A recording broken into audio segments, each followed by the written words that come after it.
So in the first two videos in this series, I've been making my way looking at all the X-Men characters from the Marvel Famous Covers line from Toy Biz.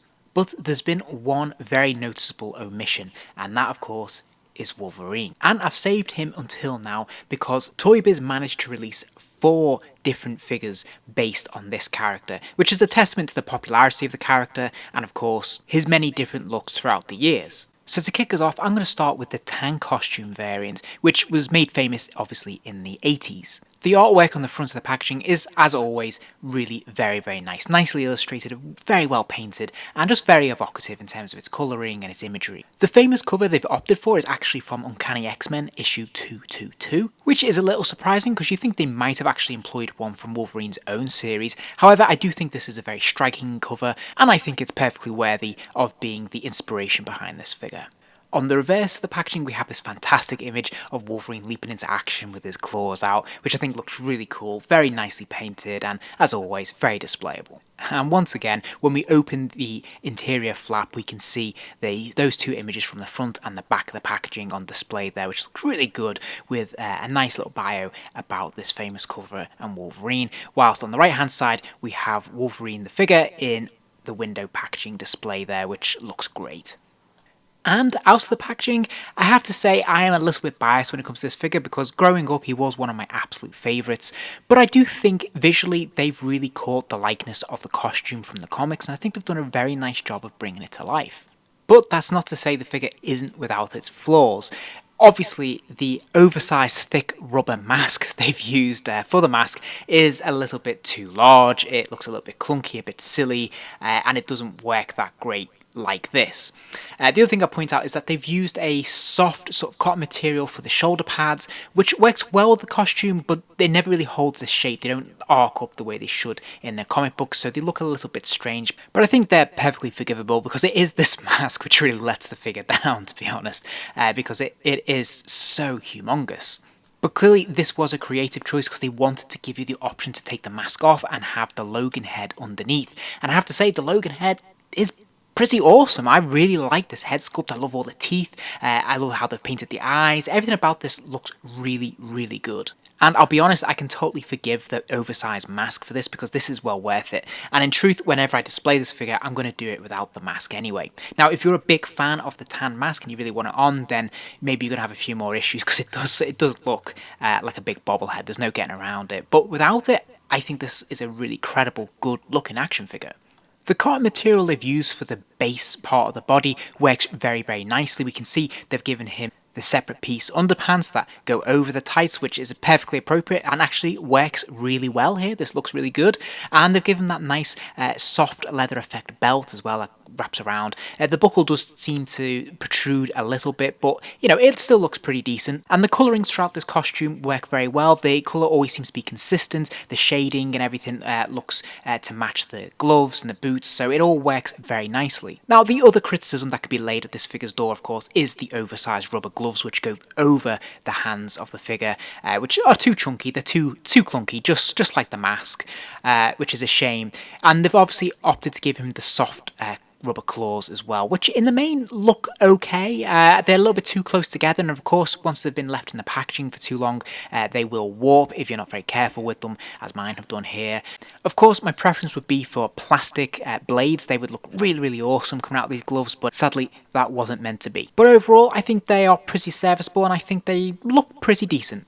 Now, they have opted to adopt the same approach for the boots. So again, these are a thick rubber boot that goes over the actual mould of the figure. And you might think, because we've seen this on other figures, such as the Cyclops, for example, where it, again, looks clunky, it looks really strange, it just doesn't look right. However, here, strangely enough, it does work. I think because of the shape and the design of these boots with the sort of the giant V's at the top leading to the knee, somehow it moulds itself quite nicely into the figure and it doesn't look out of proportion, it actually looks pretty good. So as a quick refresher of what the articulation scheme looks like on these figures, Wolverine does of course have a ball jointed head. Well, it's more of a swivel with a slight wobble, to be honest. So he can swivel his head right the way around and he can bobble forwards and backwards a little bit. Now he has these fantastic ball jointed shoulders which allow his arms to go up, down, kick out to the side and all the way back, which is absolutely fantastic. This is complemented of course by the bicep swivel as well. He's got a single jointed elbow and he has a pin swivel at the wrist, although you can't really get the most out of this with the gloves on. And he also has a ball joint at the waist there, allowing his waist to rotate from side to side and bend forwards and backwards as well. He's also got ball jointed hips. Of course, the legs kick out to the sides, they kick forwards and they kick backwards. Single jointed knee, and again, there is a pin swivel at the ankle there, but again, you can't really get the most out of this because of the boot. So, as I said, I'm a little bit biased for this figure, but I have a lot of affection for it, and I think it is mostly very successful, despite a couple of little flaws. And one of the things I love about this line is that it's really trying to be the 90s answer to the Mego figures of the 70s, in which case they've been updated with superior articulation, better head sculpts, and nicer costumes. But they've managed to retain that slightly toyetic, slightly childish fun element that goes with these toys as well. So I think, they've got a happy medium between the two, and these are collector-friendly figures. Now, I should point out that there is a variant, and this, of course, is Wolverine in his yellow costume.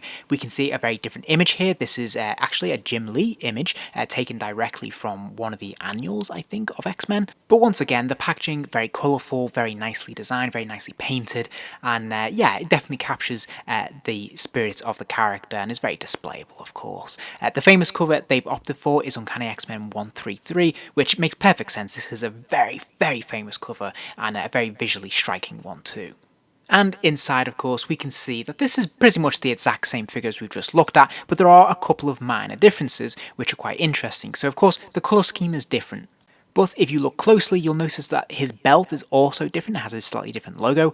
Instead of having the buckle, it's got the X symbol there. And also the shoulder blades, interestingly, are a soft rubber to make sure that they maintain their shape and they flare out exactly as they should do, which I think is a really cool touch. Despite this, the figure clearly still has the same issues when it comes to the mask, and infinitely looks a lot better with the mask off. But it is the same head sculpt underneath, and overall, still a very attractive, nice looking figure. But then, with the release of the first X-Men film, they produced a 2-pack, a limited edition 2-pack, containing another 2 variants of Wolverine. Now, you might be forgiven because on this front cover here, we can see the same Wolverine image that was on the previous release, and of course, with it being the yellow costume, that they would have just repackaged and repurposed the previous release. But that's actually not the case. It actually is a brand new sculpt, and we'll look at that a bit closer in a moment. But they also packaged in a movie variant based, of course, on the likeness of Hugh Jackman. The packaging is a little bit different, so it's adopted the standard X-Men Toy Biz toy line packaging, where it's got the sort of blue and silver sort of grooves cutting across the exterior of the packaging. Meanwhile, on the reverse, the famous cover they've opted for is a little bit different. They've decided to go with Giant Size X-Men 1. It's not particularly a Wolverine-centric cover. It's a very famous cover, and I think it's fine, but there must have been other ones in his yellow costume they could have utilised. Meanwhile, for the movie variant, they have just utilised a standard teaser poster that was used for the film.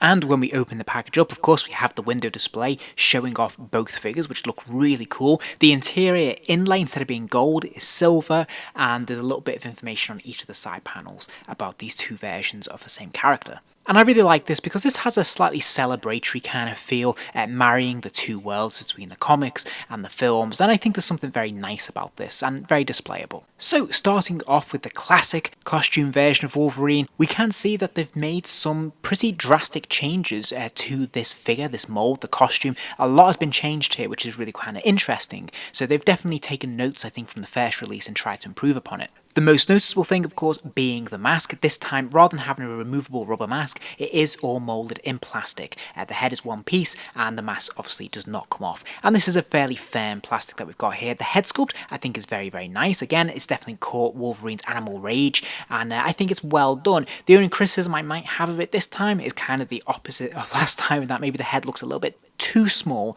when compared to the rest of the body.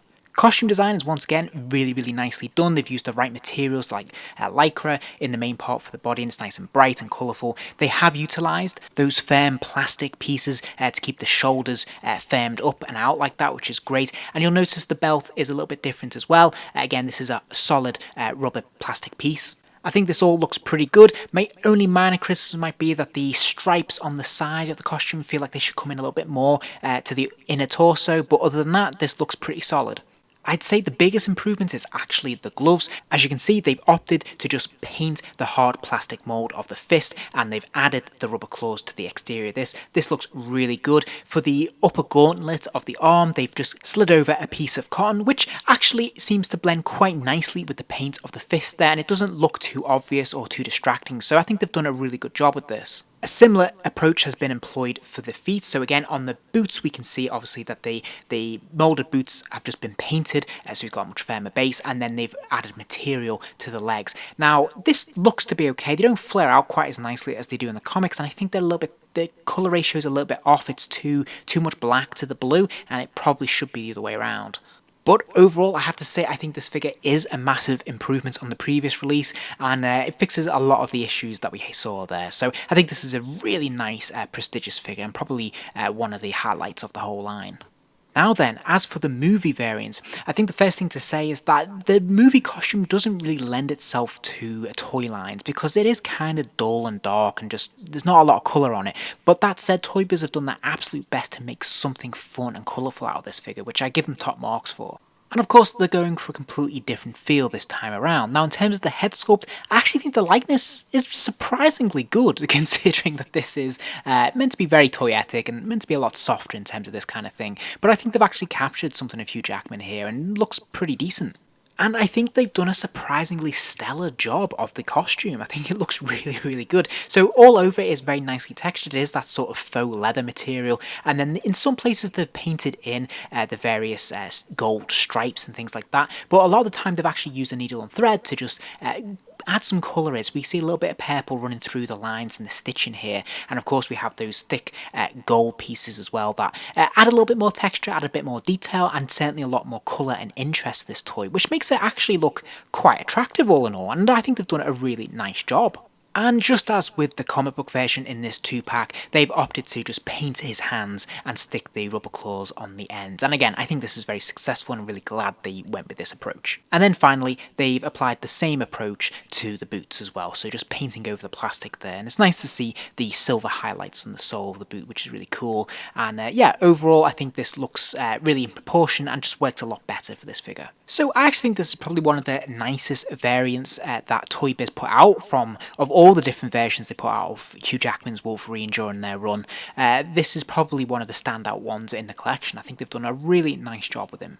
So there you have it, there's my overview of the Wolverine figures and variants that were released as part of this Marvel Famous Covers line from Toy Biz. I think what's quite interesting to see the evolution of the various approaches they've tried to do with each release, and yeah, overall I think he's pretty much successful in each incarnation. There's something special about each one that I really like, and I think they've done a really nice job with him. If you enjoyed this video, please do give it a like, and remember to subscribe as there'll be plenty more videos soon.